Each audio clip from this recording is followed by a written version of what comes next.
On parle des élections législatives du 8 janvier 2023 et du niveau d'avancement des travaux du côté de la Commission électorale nationale autonome. C'est tout de suite et maintenant.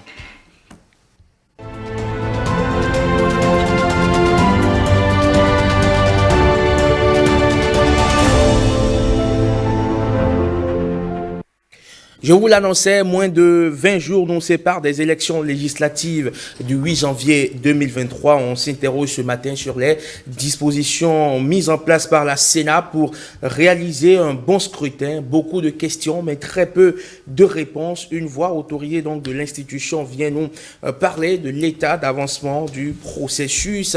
Et on en parle ce matin, bien évidemment, avec le directeur du matériel et des opérations de la Sénat, Monsieur Rufin Domingo, est avec nous en plateau. Bonjour Monsieur Domingo. Bonjour Monsieur le journaliste. Comment allez-vous? Ça va bien. Mais un plaisir de vous avoir sur le plateau le matin, quand même très matinal. L'exercice n'est pas si facile que ça. Merci beaucoup, c'est vrai. Alors, dites-nous, où en est aujourd'hui la Sénat dans l'organisation du scrutin législatif du 8 janvier 2023? La Sénat déroule normalement son chronogramme. Et je crois que le scrutin aura lieu le 8 janvier et tout se passe normalement. À quelle étape êtes-vous? Actuellement, nous, comme vous le savez, le 1er décembre dernier, nous avons publié la liste des centres et postes de vote afin que les partis politiques et les potentiels candidats puissent en faire usage. Et là, actuellement, nous nous préparons à publier la liste des agents électoraux. Très bien, Monsieur Domingo, vous l'avez dit, le scrutin aura lieu sans faute. Pour rappel, comment se fait le cadrage par la Sénat du calendrier d'une élection? Le calendrier d'une élection. Alors pour le bénéfice de nos téléspectateurs, je crois qu'il faut que je rappelle la notion de chronogramme et la notion de calendrier. D'accord. Alors, le chronogramme, c'est le recueil de l'ensemble des activités qui conduisent au scrutin. Le chronogramme. Le chronogramme. Et donc, à l'intérieur du chronogramme, il faut pouvoir hiérarchiser ces activités et mettre en face de chaque activité donc, les délais par rapport à la loi. Donc, faire attention aux délais légaux. Et la chronologie de ces activités n'est pas facile. Pourquoi? Parce que entre deux tâches, il y a des relations. Ok. Donc, vous avez 4 sortes de relations au niveau des tâches qui constituent donc un chronogramme. Vous avez des relations de début-début, donc des activités qui peuvent commencer en même temps, peu importe la date où elles finissent. Vous avez des relations de début-fin. Une activité qui ne peut démarrer que lorsque l'autre est finie. C'est la même chose que les relations de fin-début. Et vous avez des relations de fin-fin. Donc des activités, peu importe les dates auxquelles elles ont démarré, mais doivent finir ensemble à la même date. Voilà. Donc une fois qu'on a établi ces relations, on peut dresser le chronogramme. Dans un chronogramme, vous pouvez avoir peut-être une centaine d'activités. Alors que le calendrier est un extrait du chronogramme. C'est un outil de communication. C'est un outil d'information pour les parties prenantes. Donc, dans un calendrier, vous avez à peine 20 activités, alors que le chronogramme en a une centaine. Pour les législatives de janvier 2023, comment s'explique le glissement de certaines dates du calendrier électoral que vous avez présenté au grand public il y a des mois? Alors, il n'y a pas eu trop de glissement. Dans un chronogramme, on met des dates indicatives. Mais on fait attention aux délais légaux. C'est ça. Alors, donc, je vous vois venir, c'est-à-dire par rapport à la publication de la liste des agents électoraux dans le chronogramme, nous avons prévu faire cette publication le 4 décembre. C'est vrai que ça glisse. Nous sommes aujourd'hui le 19. Nous sommes le 19, voilà. Mais dans le code électoral, le législateur, à l'article 66, a précisé que cette liste est publiée 15 jours avant le scrutin. Nous avons encore du temps. Okay, donc nous avons encore quelques heures pour publier cette liste. Alors pourquoi est-ce qu'on ne l'a pas publiée jusque-là? Je vous ai expliqué tout à l'heure les relations qui existent entre les tâches dans un chronogramme ou dans un calendrier. Cette activité de publication a des relations de fin-début avec une autre activité qui s'appelle le dédoublonnage.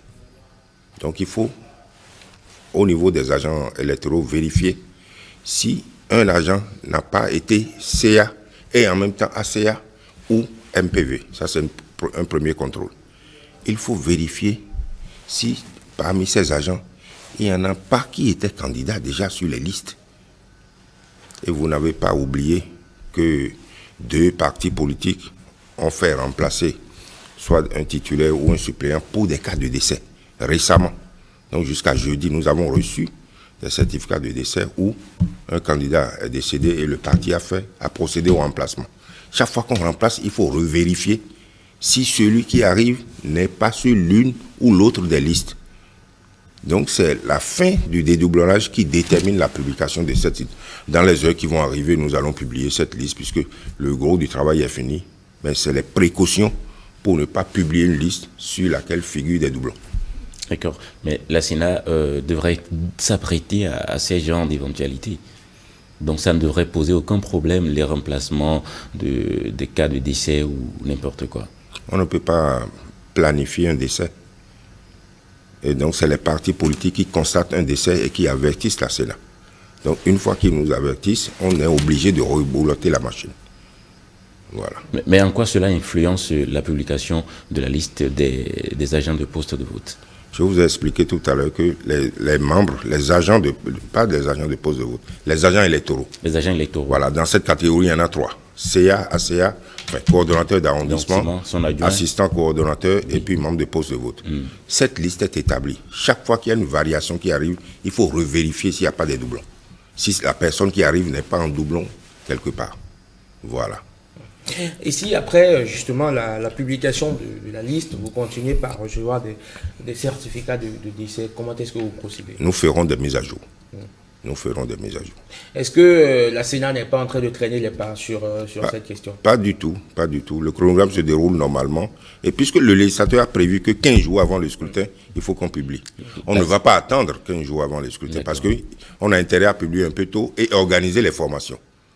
Ok, donc les relations entre les tâches, comme je vous parlais tout à l'heure, la publication de la liste des agents électoraux détermine le début des formations, puisque c'est des formations en cascade que nous organisons. Donc c'est important. Des impondérables dans la préparation, déjà on parle. Oh, pas vraiment. On n'a pas d'impondérables qui puissent affecter le chronogramme, pas du tout. Vous savez, en matière électorale, en élaborant le chronogramme, vous vous donnez des marges. Et vous savez pallier toute situation imprévue pour toujours rester. La date du 8 ne peut pas être bougée. Dès lors qu'on le sait, c'est à l'intérieur qu'on fait tout ce qu'il faut pour que le 8 y ait un scrutin. Une chose est sûre, cette question de non-publication de la liste des agents électoraux a quand même créé quelques remous au sein de la population et au sein des différents partis politiques. Simplement parce que la date indicative qui est au calendrier, au chronogramme, n'a pas été, enfin on n'a pas publié à cette date qui est le 4. Mais le législateur a prévu que c'est 15 jours avant le scrutin. Dans les heures qui vont suivre, la Sénat va publier cette liste. Pourquoi la Sénat ne s'était-elle pas entourée de précautions en se gardant d'annoncer de dates précises, mais en indiquant une fourchette au sein de laquelle elle pourrait éventuellement publier la liste? Parce que dès lors que des dates sont annoncées, vous imaginez que c'est un marquage à la culotte. Ce ne sont pas des dates légales, ce sont des dates indicatives au chronogramme. L'article 66 dit que c'est 15 jours avant. Voilà. Et donc, dans un chronogramme, on se donne toujours de l'espace pour ne pas être surpris. Donc, la Sénat est en train de dérouler son chronogramme en gérant le temps et sans dépasser les limites légales. Un chronogramme qui a quand même abouti à un calendrier bien fixé. Le calendrier est extrait du chronogramme. Voilà. Alors, après, justement, la publication, on l'espère pour les heures à venir, les jours à venir, parce que le délai réglementaire, légal, vous en avez parlé tout à l'heure, de 15 jours. Quelle sera la suite du processus? Cette semaine, le jeudi prochain, le président de la Sénat fera une allocution pour lancer la campagne électorale, qui elle-même commencera le lendemain, donc le vendredi. Et donc, nous aurons, en termes de grande étape, nous aurons la campagne. Et puis après, parallèlement à cette campagne, puisque je vous ai parlé des relations entre les tâches dans un chronogramme, il y a le colisage, la logistique, toute la logistique qui se déroule actuellement. Et donc, après donc, la campagne, les colis donc, vont commencer à être acheminés vers les différentes communes et donc après vers les arrondissements et le jour du vote vers les centres et postes de vote. Ça veut dire qu'avant jeudi de cette semaine, il y aura la publication des agents électoraux. Dans les heures qui vont suivre, la Sénat publiera la liste des agents électoraux. Je parle des heures qui vont suivre. Ça peut être aujourd'hui. Pourquoi pas? Tout à l'heure à 10h par exemple. Ben, c'est vous qui le dites. Et si certaines informations de sources nous indiquent que ce sera aujourd'hui, qu'est-ce que vous en dites? Non, je vous ai dit dans les heures qui suivent. Il n'y a rien, il n'y a pas de tabou. Nous, Très on a bien. besoin de publier et de commencer à les former. Voilà. Tout ça, c'est du gain du temps. Alors, est-ce qu'il y a des dispositions particulières pour la période de campagne électorale? Des dispositions particulières au niveau de la Sénat, à l'endroit des partis politiques? Pas vraiment. La HAC plutôt régule les espaces, les temps et les médias. Et donc la sécurité donc, régule un peu tout ce qu'il y a sur le terrain en termes d'attroupement, de rassemblement de citoyens, etc. Donc pendant que la Sénat a lancé la campagne, la HAC et les organes de sécurité s'occuperont de ça. Et la Sénat se concentre sur la logistique. Ce sera pendant 15 jours cette 15 campagne-là. jours. Et la Sénat va s'occuper de quoi en ce temps? Pendant ce temps, la Sénat s'occupe de la logistique, d'organiser la logistique. Nous avons près de 18 000 postes de vote. Il faut faire 18 000 colis. Et il faut veiller à ne pas se tromper. Et il faut organiser la conduite de ces colis vers les centres, vers les communes, vers les postes de vote le jour du scrutin. D'accord. On est sûr maintenant que le 8 janvier, cette date ne bougera pas. Mais devrait-on s'inquiéter pour d'autres retards sur le reste du processus? Non, pas du tout. Pas du tout. Le chronogramme ayant été élaboré et validé, nous savons les espaces qu'il y a là-dedans et les temps sur lesquels on peut jouer sans dépasser les délais légaux. Voilà. Donc il n'y a aucune inquiétude. Le scrutin aura lieu paisiblement le 8 janvier. Et les résultats provisoires sont attendus pour quand? La Sénat envisage 48 heures après proclamer les résultats provisoires et puis après la Cour constitutionnelle prendra la main pour les résultats définitifs. Donc le 10 janvier, fête de vos dons. Alors, vous voulez rassurant sur le processus, sur le calendrier, le chronogramme que vous êtes établi. Évidemment, il y a des délais légaux qu'il ne faut pas dépasser. Mais est-ce que la Sénat est totalement sereine à l'heure où nous parlons? Les grandes étapes sont déjà passées. Ce qui nous préoccupe actuellement, c'est la logistique et elle se passe très bien. Donc nous sommes très rassurés et je peux vous dire, rassurer les téléspectateurs que tout se passe normalement et que le scrutin aura lieu dans la paix le 8 janvier. On sait que dans l'acheminement du matériel électoral, on n'est pas toujours, on va dire, dans le bon timing ou par faute de matériel électoral disponible, certains postes de vote n'arrivent justement pas à ouvrir à temps. Est-ce que tous ces problèmes-là seront réglés à présent pour que nous puissions avoir une harmonie sur l'étendue du territoire national? Si ce n'est pas, je sais pas moi, une urne qui est arrivée en retard, c'est que c'est peut-être un isoloir qui est défectueux. Comment est-ce qu'on fait pour régler tous ces problèmes en amont? Alors je peux vous rassurer. Et comme à son habitude, la Sénat organise la répartition du matériel à travers donc, les canaux qui nous sont connus. Et il y a ce qu'on appelle au niveau des agents électoraux dont nous avons parlé tout à l'heure, il y a une catégorie qu'on appelle les PFC, donc les points focaux communaux, qui sont là pour garder dans leur voiture du stock pour les cas de contingence et pour pallier à ces cas. Pour pallier ces cas que vous venez d'évoquer. Et donc, en principe, il ne devrait pas du tout avoir d'inquiétude ou de soucis à avoir de ce côté.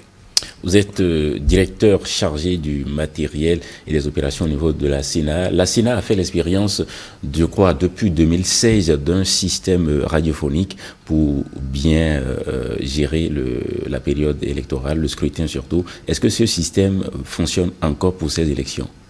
Alors, le souci pour la Sénat, c'est en fait de moderniser, n'est-ce pas, autant que faire se peut, la transmission des résultats le soir du vote. En général, nous votons les dimanches. Oui. Alors, donc, le dimanche soir, c'est comment arriver à obtenir directement les résultats du coordonnateur d'arrondissement sur un serveur à la Sénat. Donc, c'est ça qui est en réflexion. Donc, aujourd'hui, les meilleurs moyens pour obtenir des données, ce n'est pas forcément le téléphone, mais je crois qu'il y a beaucoup de solutions technologiques aujourd'hui. Et donc, la Sénat est en train de réfléchir à bâtir une nouvelle solution pour permettre aux coordonnateurs de profiter des technologies existantes et nous envoyer donc les données afin qu'on puisse avoir une idée d'une compilation avant que les cantines arrivent à Cotonou.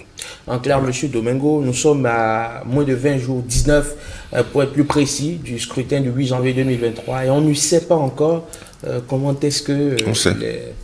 Vous parlez de la Sénat est en train, vous êtes en train. Non, je vous parle d'un projet que la Sénat est en train de bâtir, pas forcément pour cette élection. Qui ne sera pas utile pour cette élection. Pas pour cette élection, voilà. Ne sera pas pour cette élection. Pas du tout. Très bien. Ouais. Mais ça va marcher comment cette fois-ci? C'est à partir des technologies. Vous imaginez, chacun de vous regarde son portable. Oui. Et donc, les écritures sur un portable, c'est assez... les caractères ne sont pas dimensionnés correctement pour permettre à un utilisateur de saisir une feuille de compilation. Donc, nous nous trouverons une périphérique qui leur permettrait de faire ça et d'envoyer directement à la Sénat à travers les canaux qui existent aujourd'hui, mais qui sont sécurisés. Comment ça se fait que jusqu'à présent, ce n'est pas encore fait?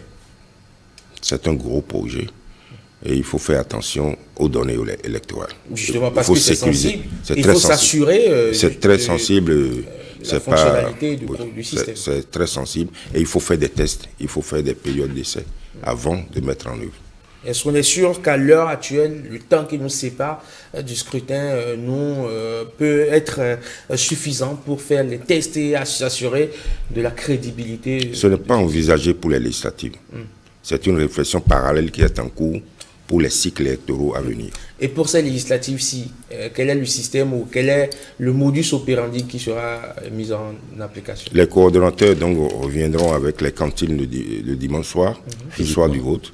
Et 3 solutions informatiques sont prévues et fonctionnelles déjà. Et les saisies se feront sur 3 logiciels différents.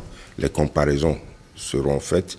Et c'est lorsqu'il y a harmonie, même résultat sur les 3, que nous pouvons commencer à produire les résultats provisoires. Voilà.